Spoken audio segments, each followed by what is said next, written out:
इस क्वेश्चन के अंदर हमसे पूछ रहा है that we have to explain quantitatively the order of magnitude difference between the diamagnetic susceptibility of nitrogen and that of the copper. मतलब क्या कि जो ससेप्टिबिलिटी ऑफ नाइट्रोजन है वो हमें अप्रोक्सीमेटली गिवन है, that is 5 into 10⁻⁹ and that the susceptibility of the copper is 10⁻⁵। ठीक है, तो अगर हम इन दोनों को डिवाइड कर दें तो हमारे पास रेशियो जो आ रही है that is susceptibility of nitrogen to that of the copper is 5 into 10⁻⁴। ठीक है, तो उस कहने का मतलब यहाँ पे ये है कि ये भी डायमैग्नेट है, डायमैग्नेटिक मटेरियल है, ये भी डायमैग्नेटिक मटेरियल है। ठीक, तो इन दोनों की ससेप्टिबिलिटी में इतना डिफरेंस क्यों आ रहा है, ये चीज हमें यहाँ पे एक्सप्लेन करनी है। ठीक है, तो इसके करस्पॉन्डिंग आपको एनसीईआरटी की जो टेक्स्ट बुक है उसमें टेबल दी हुई है, वहां भी आप इनकी वैल्यूज को देखें तो ये वाली वैल्यू जो है that is very less.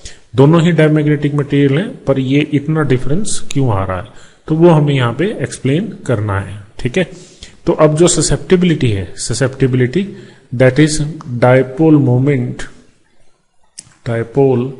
Moment per unit volume.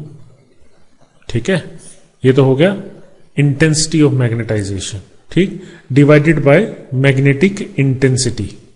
Clear, तो इसको हम ऐसे लिखेंगे, तो इसको लिखेंगे डायपोल मोमेंट, तो डायपोल मोमेंट को आप लिख दीजिए पोल स्ट्रेंथ इनटू लेंथ, तो that is the dipole moment divided by H per unit volume. Volume को हम क्या लिख सकते हैं, वॉल्यूम को आप लिखिए मास पर यूनिट डेंसिटी, मास। ठीक है, तो जो ससेप्टिबिलिटी है other things remaining constant is proportional to density.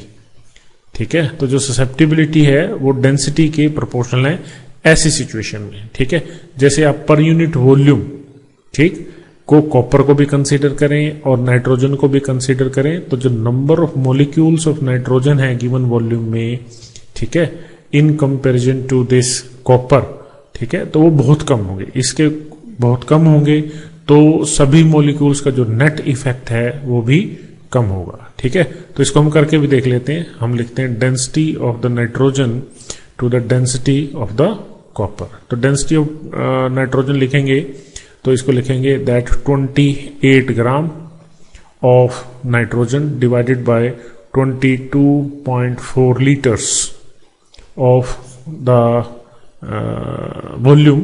ठीक है, डिवाइडेड बाय दिस कॉपर, तो कॉपर की जो करस्पॉन्डिंग वैल्यू है दैट इज 8 ग्राम पर सेंटीमीटर क्यूब। ठीक, तो इसको सेंटीमीटर क्यूब में लिखेंगे तो 22,400 सेंटीमीटर क्यूब आ जाएगा। ठीक है, तो यहां से आप इसको सॉल्व करेंगे then you will get 1.6 into 10⁻⁴। तो ये जो ऑर्डर का डिफरेंस आ रहा है, ठीक है, तो वो साफ दिख रहा है कि बेसिकली किसकी वजह से आ रहा है, that is because of the density difference in the material. ठीक है, तो फिजिकली आप इसको ऐसे समझें कि जो नाइट्रोजन के नंबर ऑफ मॉलिक्यूल्स हैं एक गिवन वॉल्यूम में वो कम आएंगे। ठीक है, और इसके जो हैं वो ज्यादा होंगे। ठीक है, क्योंकि इसकी डेंसिटी ज्यादा है, ठीक है, पैकिंग ज्यादा है, तो ये जो डेंसिटी का डिफरेंस है इसकी वजह से जो ससेप्टिबिलिटी इफेक्ट है उसके अंदर फर्क आ रहा है।